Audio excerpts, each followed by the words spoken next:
na sente nti asobola okufuna obukadde 8 at once within 2 weeks.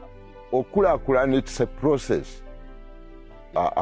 Betwawe ebintu ne babikozesa obulungi essaawa zino tebakyasobola kudda mabega kubanga omuti guno ogulaba bw'oba ogusimbye ogukuza kizibu naye bwe gukula ne gutuuka ku sayizi eno gumala 70 years ng'okola nagwo bizinesi.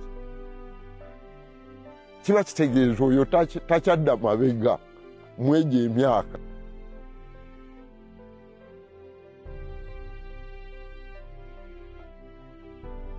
Bakodineta ba OWC bonna ku table tuyina power nti osobola demandinga no pressing a ministry ne zituwa equipment